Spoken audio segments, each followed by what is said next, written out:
You are now listening to Carly's Couch. I'm Carly. And I'm Lex.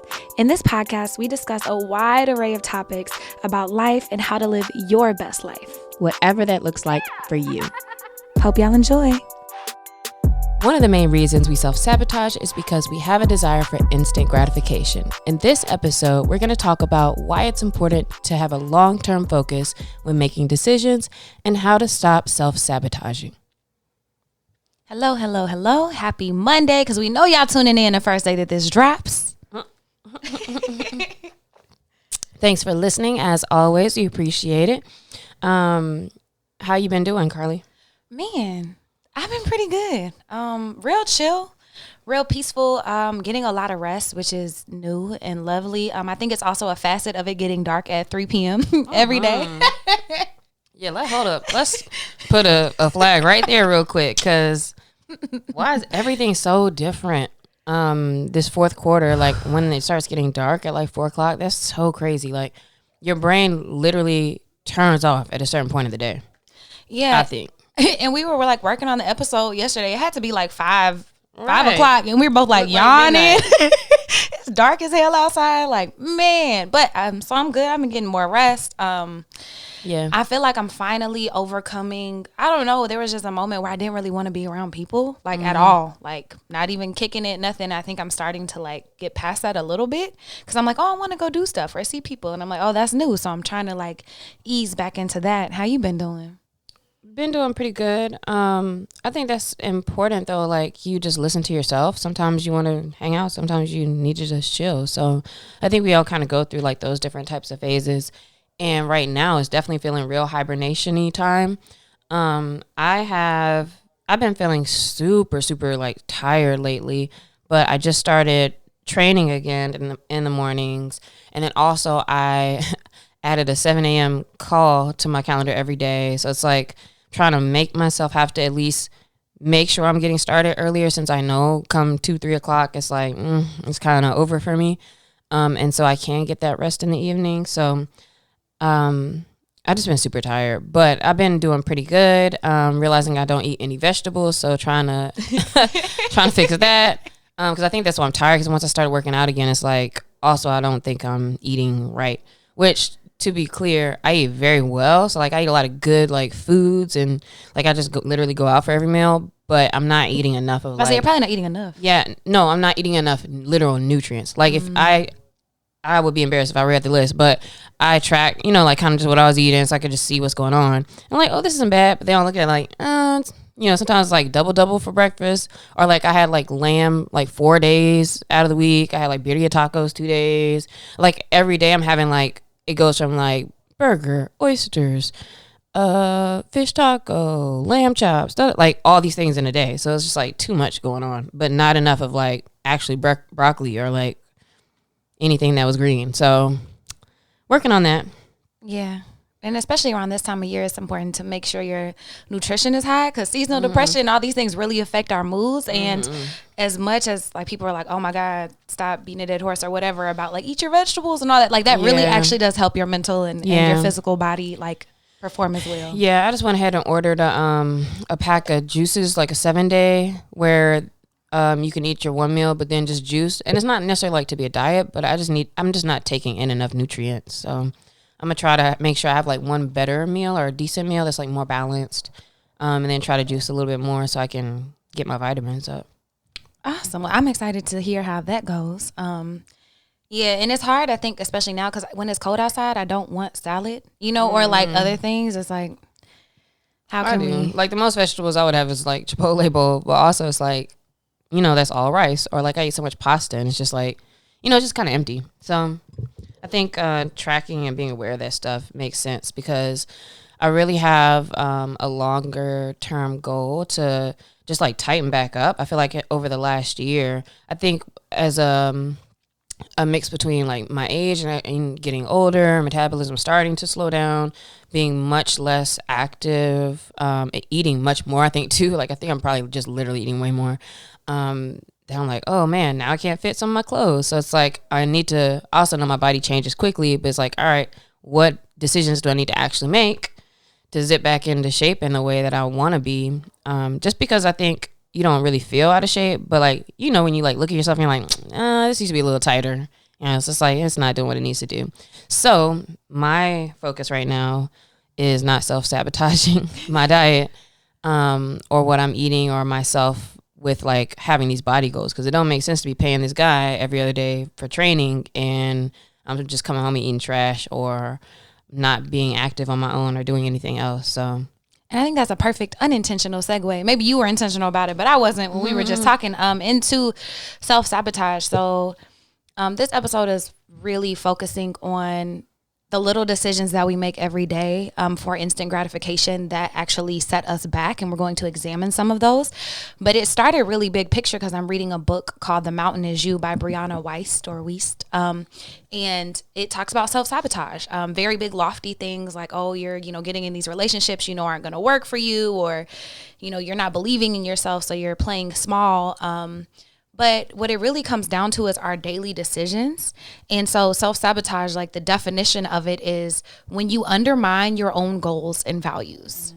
With that title, The Mountain Is You, is her thing that she's trying to say is that like basically you're the one in your own way? Yep. Yeah.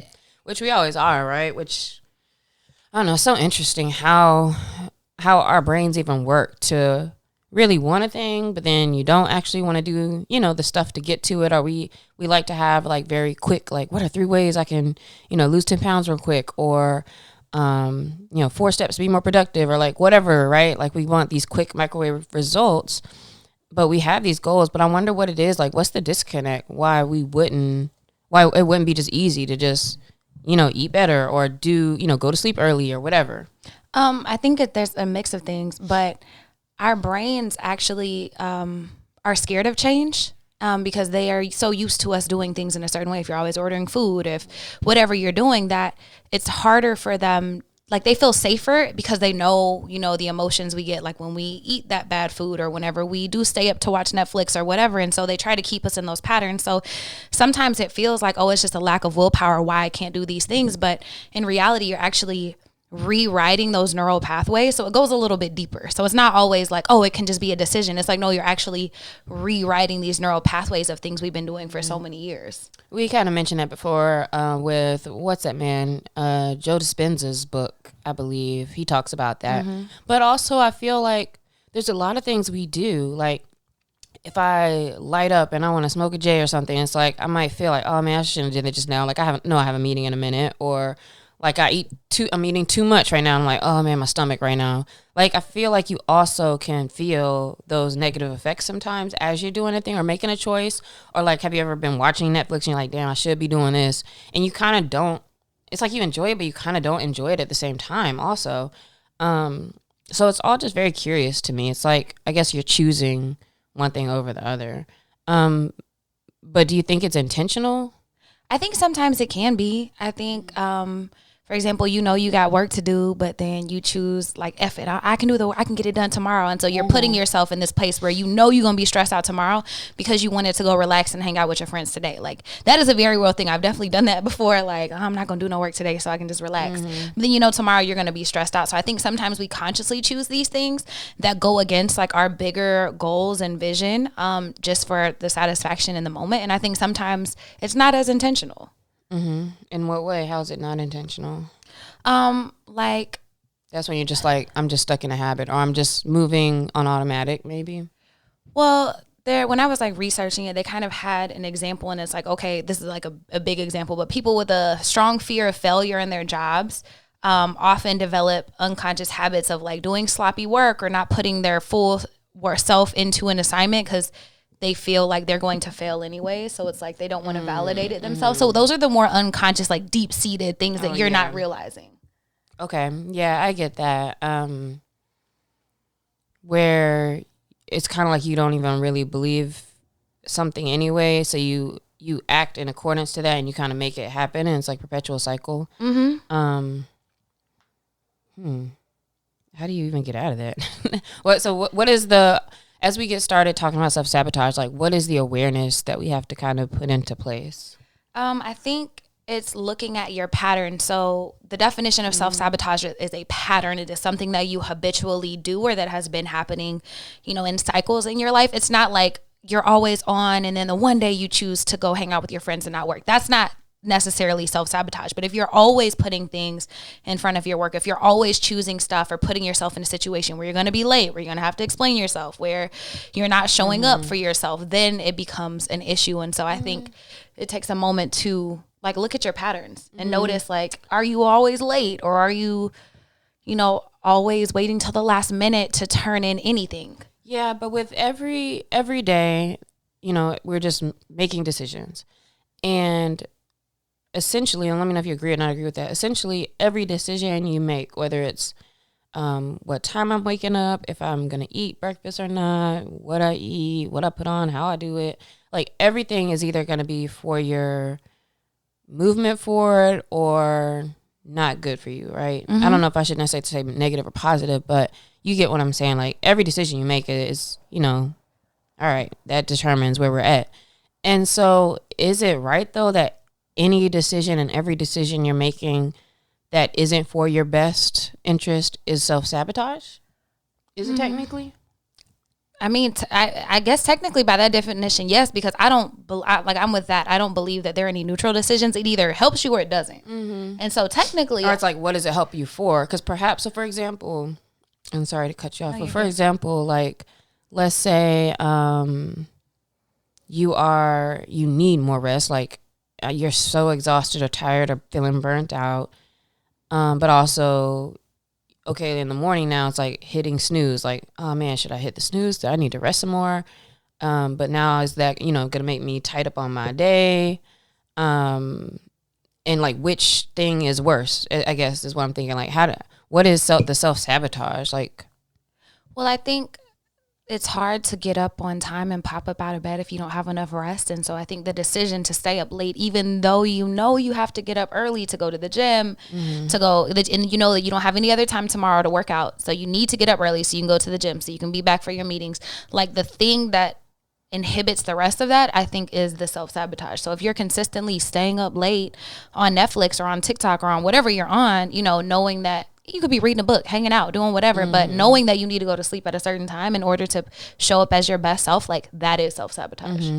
But I think I'm thinking more like, which goal is the one that's the most important to honor? Like, is it the self-sabotage to not get your rest, or is it the self-sabotage to wake up late or like cancel your first meeting or whatever? And I think you have to be very aware of perhaps your own values, your what those long-term goals are that are most important to you. And to your point though, of course, backtracking also. So it's like, all right, the real thing is like, how do I get to a point where I'm not burnt out or where I'm not, you know, tired in the morning or whatever. So there's lots of work like to be done all between it. But I think you do have to be very aware of what's important to you, and what those goals are. If I say, okay, let me analyze, where am I self-sabotaging? Absolutely. And so, for example, here's another scenario there. Let's say that, you know, you're working this job because you got to pay bills. And so, you know, you got to be there at 7:00 in the morning. But your real passion is writing, like screenplay writing. And you stay up every night, you know, writing because you're trying to finish this draft. I don't think that that's self-sabotage, you know, staying up late to write on that draft to go to this job that you don't like in the morning, because your value is to get to that next career move. And so you're putting your whole heart into that and saying, you know, F whatever else comes along with it. But if it's like doing things that don't align, I think that's the part you have to recognize. Like you said, being aware of your goals and your vision for your life and like what you want, and recognizing what decisions don't align with that consistently. So self-sabotage really feels like it could be so many things, like so many things in your life that you're doing. And we're going to kind of focus in a little bit more with this episode on some of those things that are just like, hey, I'm making a choice for like an instant gratification, or I'm thinking short term versus long term. Because really, like I said, I think if you track through the day your decisions, which may be a good way to not be in automatic mode, and maybe you'll think a little bit more about long term versus what you want right this second. But some examples of the types of self-sabotage we're talking about is like, if you're a person who's always late, so that's something that I always do is, and I'm not necessarily always late, but what I always do is like negotiate with myself about like, man, I only need 30 minutes to like get ready. And then like when my alarm goes off in the morning, I'm like, all right, I need to do this. All right, I really just need like 22 minutes so I can like lay down a little bit more. And like, you know, like you keep kind of like pushing it. And it's like, well, I already put my clothes out. So I really could just, at 15 minutes, like really I could just pop up. And then it's like, why are you pressing it like that? But like that is a form of self-sabotage if you're that person who's always late, or you're always like negotiating with yourself, or just never giving yourself enough time to get to a place, and you kind of take that on as your identity. Oh my God, yeah. I definitely am that person. I'm always negotiating with myself, and it always makes me think about this interview that Tony Robbins gives. I'm sure he talks about it a lot, but he talks about, he's like, I don't negotiate with myself. Like he sits down, he sets goals, and he was like, I don't negotiate with myself. He's like, the person in my mind, you know, that tries to get me to sleep in or tries to get me to skip this workout or not, you know, be on top of my shit. He's like, I don't freaking negotiate with that person. Like, F them. This is my goal. Like, I have to do this, whatever. And I'm, you know, working towards that willpower and getting there. But I definitely always wait till the last minute. And I think, like, not even just like lateness, but any time you're waiting till the last minute to do anything. So, for example, I'm going to get gas in the morning. How many of you have ever lied to yourself about that? And then be mad. Because then the next morning you can't negotiate because, like, damn, I do got to stop too. Yes. And it's like, I think anything that stresses you out, like you're adding extra stress into your life. Like anything that keeps you from being your like best rested, peaceful, like in alignment self. Like, and I do that too. It's like, oh man, why do I wait to charge my phone until my phone is on 2%?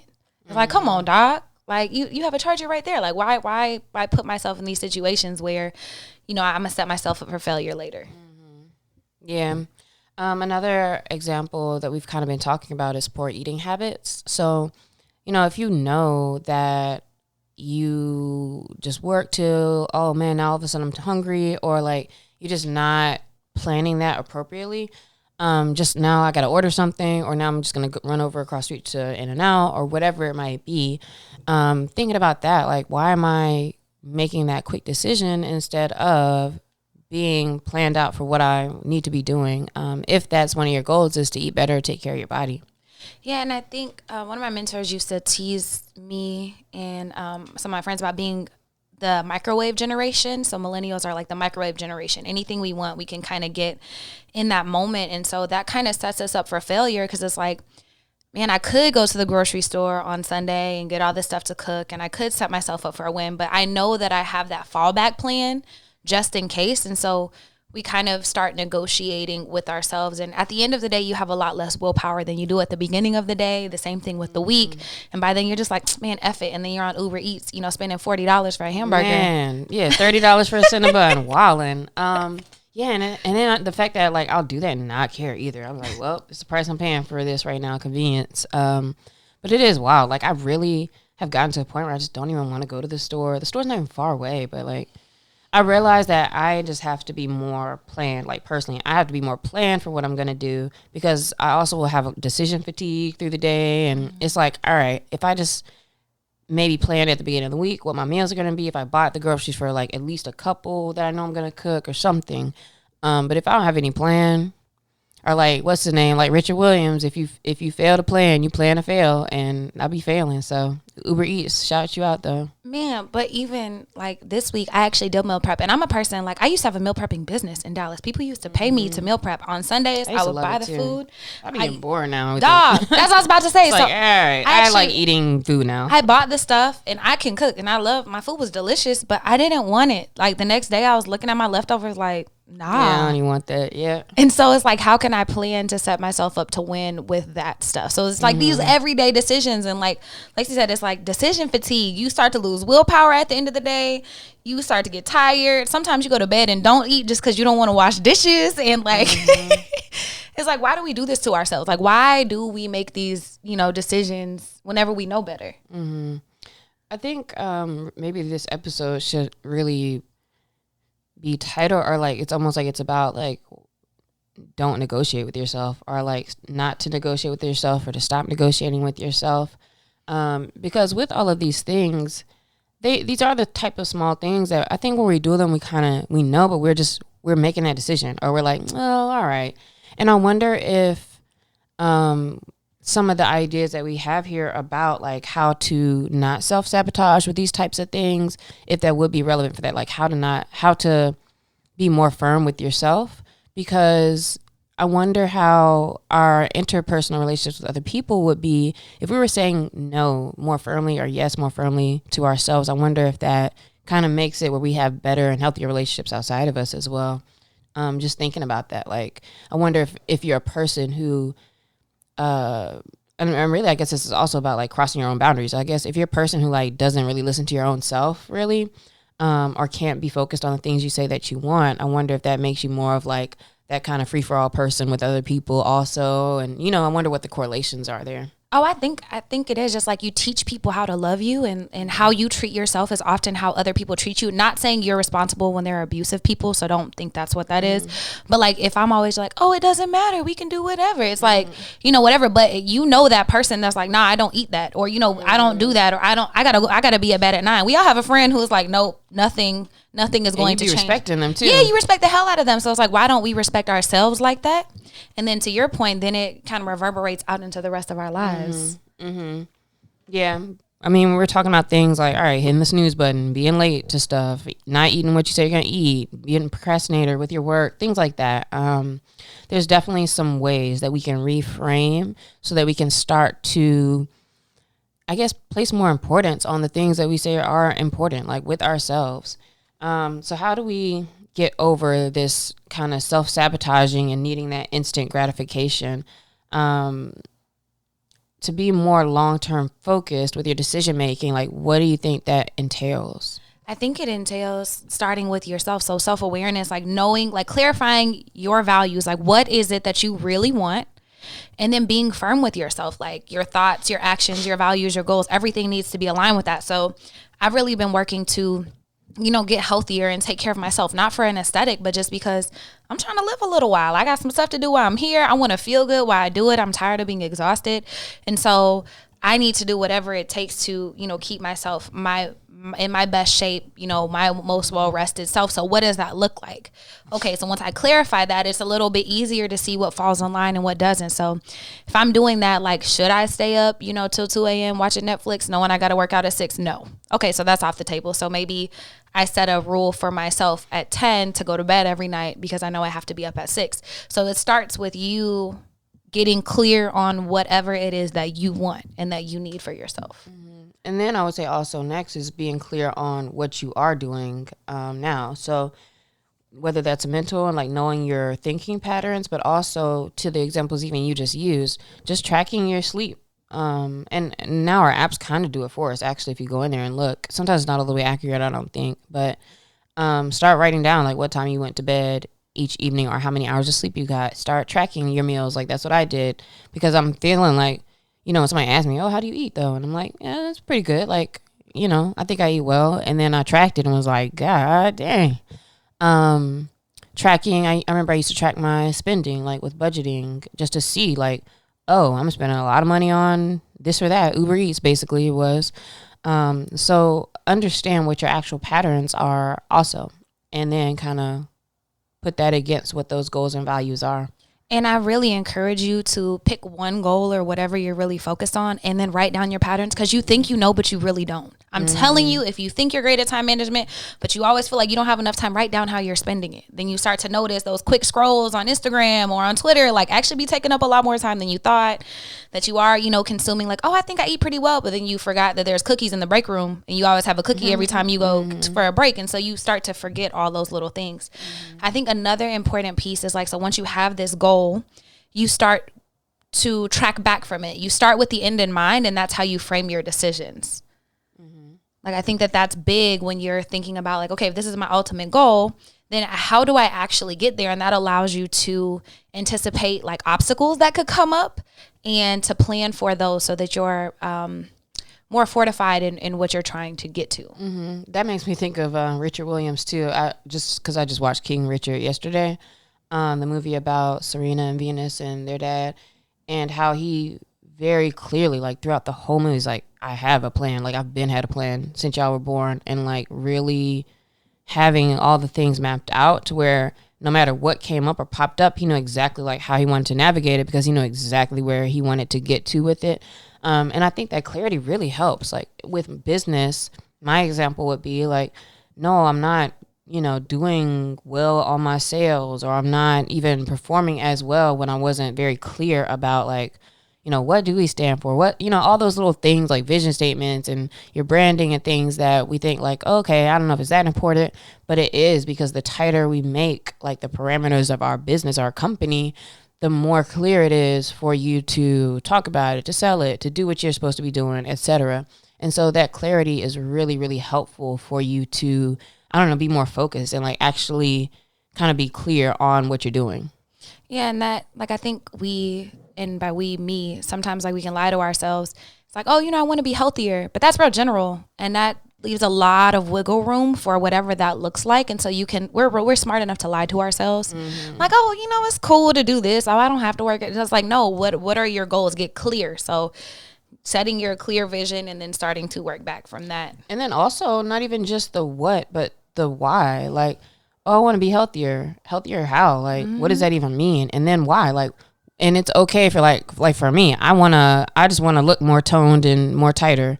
Sure, I want to live longer, but like really, I want to look incredible. So like understanding also why it's important to you, so you can remember and like, focus on that part. That's what helps you like stick to kind of being clear to those decisions. Yeah, because the why is like, that's really what matters. And anytime, like if you feel like you've been working towards something and you just haven't seen any progress, check out if you really want to do it. And if it's really something that you're interested in, or just something you think you should be doing, because that could also be a reason why you're not seeing the results.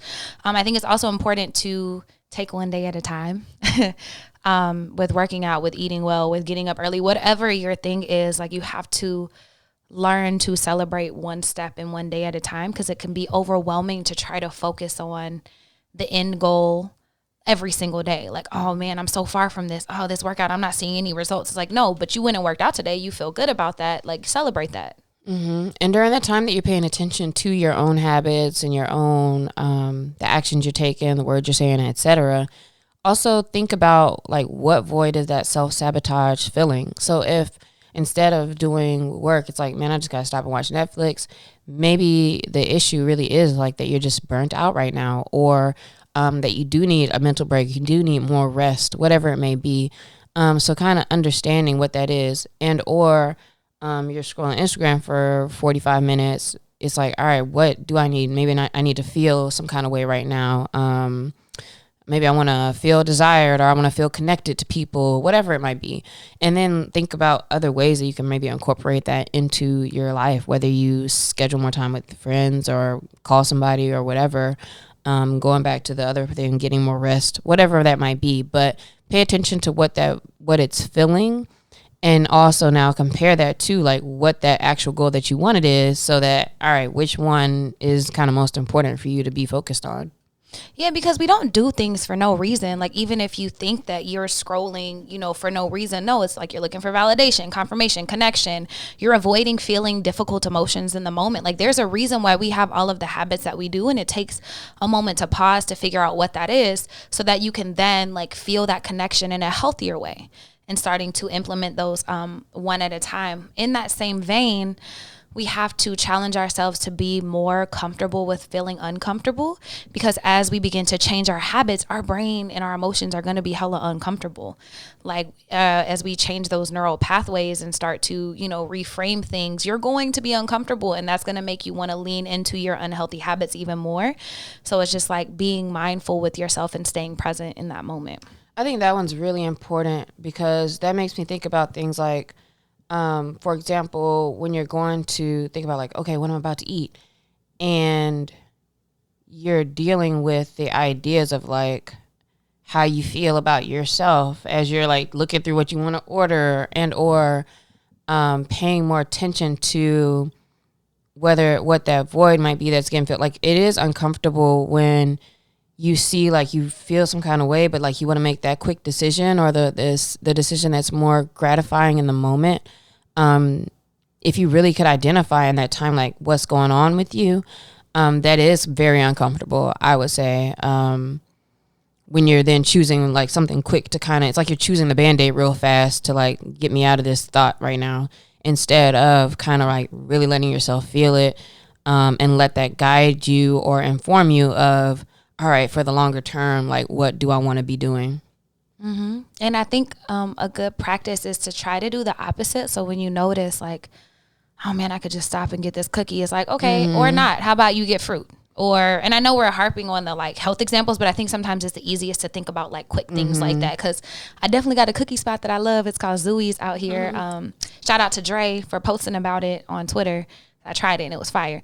But thinking about those moments like, oh, I'm about to scroll on Instagram. How about not? How about you just, how about not? How about not? Just try to do the opposite of those things. Like your like snap reactions to things.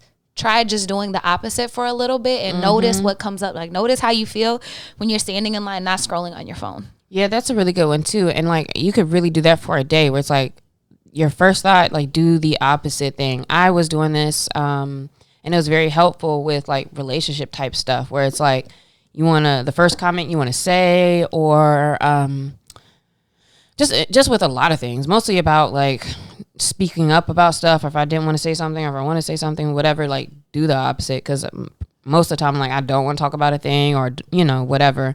And when you did the opposite, it's like it really like just challenges you to like go a whole different direction. Like you're always doing the same thing, the same ways. And just to do the opposite at least opens you up to seeing like, oh, maybe I just said this thing, like, oh, it's actually not that bad. Or, you know, you just see how there's a positive behind doing something a different way.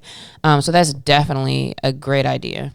And then that gives you evidence that you don't always have to do those things. It's like, oh, wait, I didn't speak up and go off about this thing and we're okay. Like, we handled it in a healthy manner. Like, oh, wow, maybe I can start to change this pattern now that I recognize that it doesn't always have to be like that. Yeah. Or like the other day going out to eat, now that I was recognizing like what my eating was, and I was like, well, and when I could choose a side, let me get this broccolini or, you know, let me get the arugula. So it's like, all right, I need to get a vegetable. So like I can just be, you know, make more conscious decisions and know like, this looks good, but let me try the opposite. Let me do something different to try to see some different results.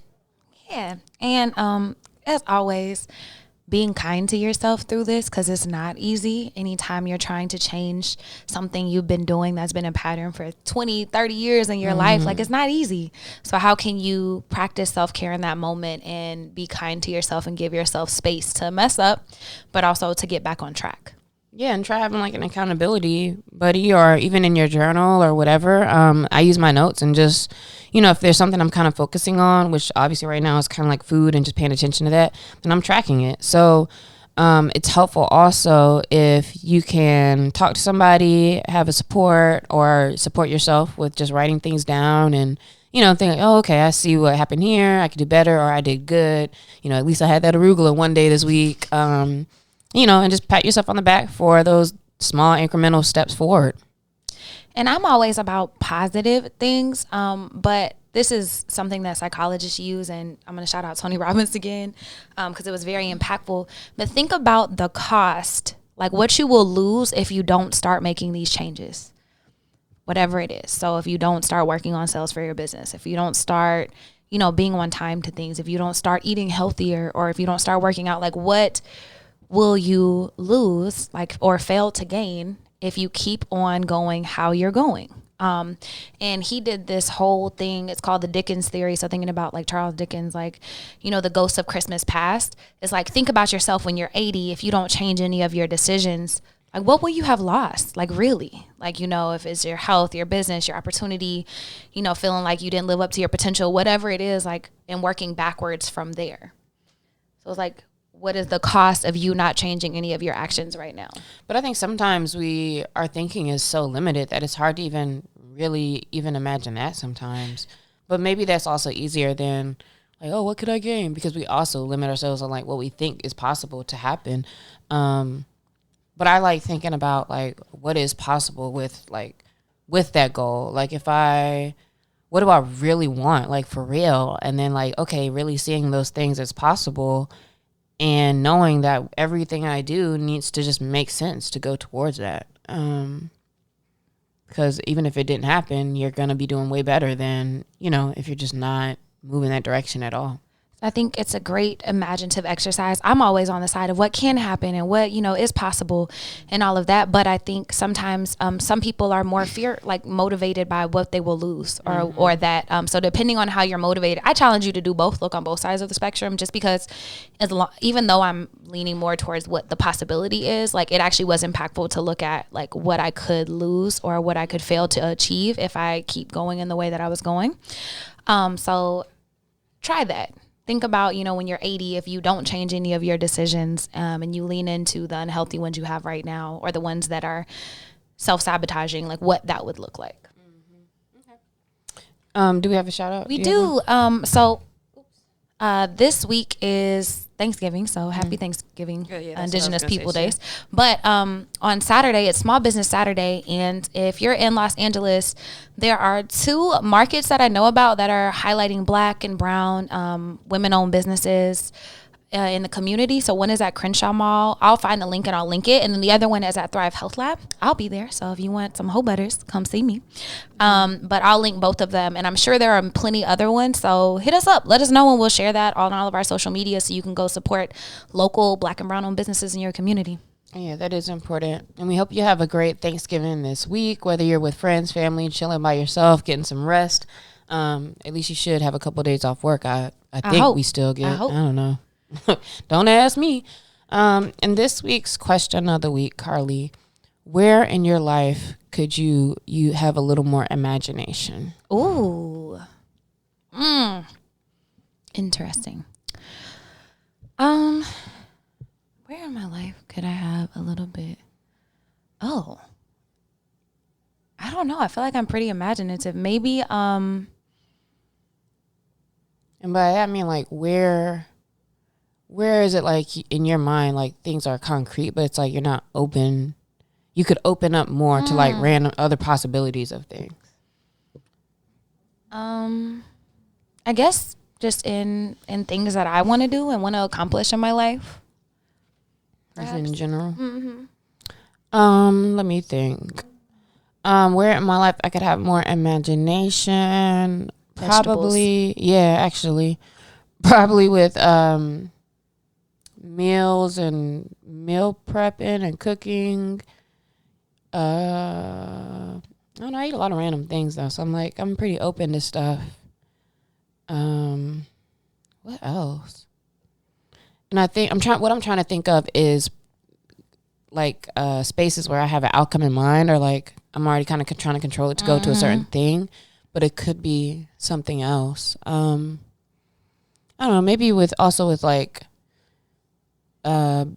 talking more to like random people and just getting out a little more. Yeah, I was about to say getting out could definitely be a thing for me. Because I have a lot of cool friend days in my head. I have a whole note of like shit that I want to do, like and take random people. And I just be wanting to sit at home because I be tired. But see, that's the thing. I have this note, but all I've been doing is sitting at home. So I'm trying to find a balance in that. So where can you be more imaginative in your life? Be open to more possibilities. Hit us at Carly's Couch. Let us know. We'd love to hear from you. And think this week about where you might be self-sabotaging, and let us know if there's anything that you're setting as far as like a goal to try working on, do the opposite, etc. And best of luck. Peace.